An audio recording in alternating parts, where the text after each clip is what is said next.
Hello, people of the internet. It is I, Gabriel890, back again with another video.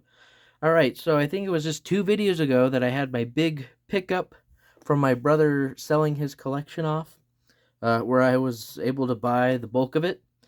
And in doing that, I had to do a little bit of research, what the going rates were at the time so we could figure out a good price. And I have actually done that with the few video game deals we've done over the years. And in all of those deals, there's been a Silent Hill game or two. And then I ended up just checking the prices on all of them during those times. And so from about 2019 until just the end of 2024, I have tracked Silent Hill prices, throughout that. And it is insane. And it interested me, and I decided I wanted to just do a video about it. So yeah, let's just get going. So we have the original Silent Hill, the one that started it all. Amazing game. I bought this in about 2009 for $42.99. So already it was kind of holding its value back then, and has only steadily risen. So in 2019, it was going for about $65. And then in 2020, we all know what happened. Prices went crazy. It jumped up to $100. Okay, and then in February of 2022, it was going for about 200, so literally doubled. And then at the end of 2024, we had $220. So luckily, it only went up $20 for a complete box, Black Label, but still, just absolutely crazy to think about. Okay, and so then we have Silent Hill 2, which I purchased for $12.20. And it was going for about $35 in 19, and then $70 in 20, and then $100 in 22, and now about $150 in 2025. So yeah, that's pretty crazy. Obviously, I mean that's gonna be the theme of today's video. But the greatest hits of Silent Hill 2 on the PS2 came with a little side mission with Maria. It's a bit of a prequel. That's pretty cool. It's about 40 minutes or so. But I didn't want to really pay the premium since I already had, the regular edition. But this popped up on Craigslist, I believe. So I was able to grab it for $7.50. And at the time, it was only going for about $20. And then it jumped up to 40, and then 50, and now about 70. So yeah, that's pretty well. Actually, that's not as big of a jump. It's still $70. Not cheap. All right, and now we have the amazing Silent Hill 3. This one held its value a bit. So I was able to grab it for $31.99 in 2009. And at the time in 2019, it was about $40. And then it jumped up quite a bit, actually to $120, then $150, and then now it kind of hovers around $200. Now that's the one that includes the soundtrack, so that adds to it.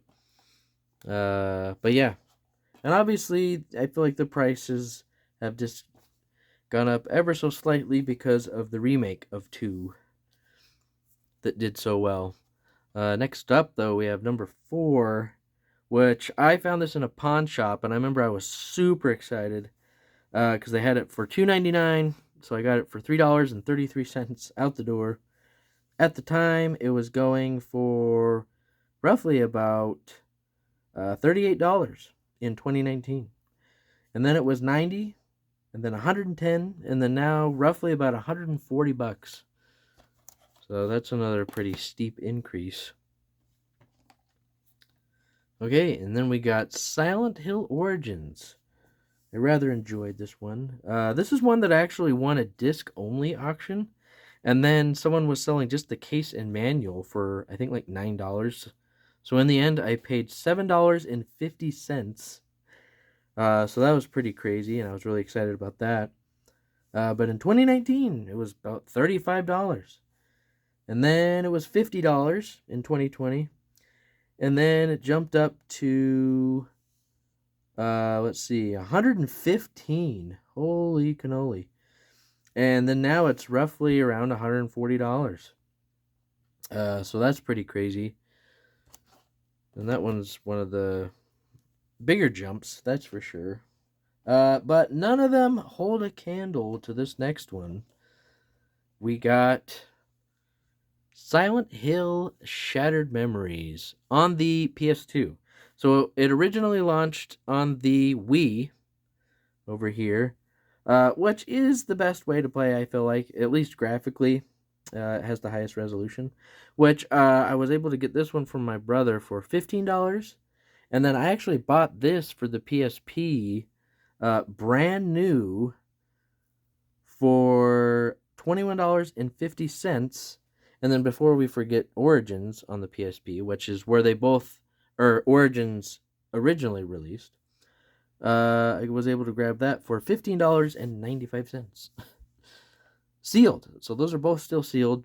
But this one at the time when I bought it, in 2016, I remember it was going for about $70-$80, and there was an auction where it was only at like $40, and so I was kind of like, well, I don't know, let's just throw out a bid and see what happens. So I think I threw out $60, and then I went back to work, and then I finished work, and I come out, and I have a notification from eBay, congratulations, you won the auction, for $59.83.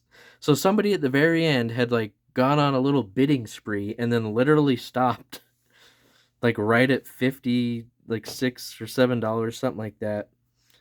And so yeah, I almost didn't win it, but I was actually pretty excited. So like I said, it was like, well, hey, I saved about $20 at the time. But yeah, so in 2019, $75. So the most expensive Silent Hill game out there. And then in 2020, it already jumped up to about $200. And then in 2022, $275. And then now it hovers around a pretty solid 400 plus bucks, which is just nuts. And I mean, that's horror games in general on the PS2, but still, like, if you have a Wii, like a lot of people, that one is much more affordable. Okay, no, that's not true. It's going for about $85 or so. Anyways, it's still much better than $400. But yeah, so that's nuts. Okay, and then we got Silent Hill Homecoming, which I originally bought Homecoming and Downpour on the PS3. Because I kind of felt like their home was the PlayStation console at the time. But my brother bought them on the 360, and so I was actually pretty excited to grab them because I've heard the frame rate is actually a bit better on the 360 versions. But anyways, so Homecoming on the PS3 I bought for $10, and then Downpour I bought for $14.25. But Homecoming, so it was worth about $13 when I got it. And then because I was close to 2019, and then it jumped up to $20, and then it's held steady for the last 3 years or so at about $25. And I know that this is not a beloved game by many of the Silent Hill community. I thought it was an interesting one. They had some cool stuff that they tried out that overall I enjoyed. Okay, and then we got Downpour. So, yeah, that one in 2019 was $15. Then it jumped up to $30. And then in 2022, $50. And then now it's hovering around $75. And you know what? I bet that's because it's the last mainstream release of Silent Hill. After the remake came out of 2, I think people wanted to play either the original 2 or for whatever reason, just the latest entry, just to kind of see the difference, I guess. So yeah, this one's kind of jumped up. I feel like they did a good job of capturing a very Silent Hill-esque creepy town vibe in that one. Okay, and then we have the beloved and cherished HD collection. I obviously am joking when I say that. Honestly, it's really not that bad. Like, if you've never played them, this is going to be the cheapest way to play 2 and 3 with some minor tweaks and differences. And yes, they some of them are pretty pathetic. You know, I'm talking about The Sign, of course. But, anyways, let's see. I grabbed this one for $14. And in 2019, it was going for about $25. And then it dropped down in 2020 to $22. And then it held steady in 2022 at 22, and then now it's about $25. So this one obviously is not too hard to get your hands on for a pretty cheap price. Okay, and then as far as I know, this was the last Silent Hill release before we got the Silent Hill 2 remake, and that is Book of Memories on the PS Vita. And this one is very different. It's like a hack and slash dungeon crawler. So it doesn't play like any of the other Silent Hill games. So it's just kind of a off the wall game. It was in my local GameStop though, and I was really excited because it was only $14.25. And this is one that, yeah, it was dirt cheap. In 2019, it was about $25. And then it jumped up to $70 in 2020. And then $90 2022. And then recently it's going for about $100 now. So, yeah, I think it's PS Vita. So that's a huge factor. But it's just also kind of an obscure game. So, kind of sought after. So, yeah, that was pretty nuts. Okay, and then bonus round. I actually completely forgot about this. And it's pretty nuts. But we have the Silent Hill Experience on the PSP. So it's not a game, it's an experience. But yeah, it has like all sorts of comics and pictures, music, and video. And yeah, when I first heard about it, I thought it was really cool. And so I went out of my way to pick it up. And I'm really glad I did. So I grabbed it for $12.99.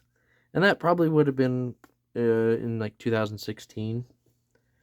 And I actually did not keep up on this one as far as what it was going for. But anyways, nowadays it's about $80, which is absolutely crazy.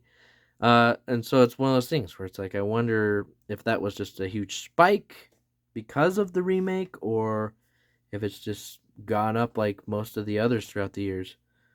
So, yeah, anyways, that's pretty nuts. But yeah, so we've seen just the crazy jumps, some a lot more than others. But basically, in 2019, if you wanted to get all of the main games, you would be looking at about $375. That's not too bad, actually.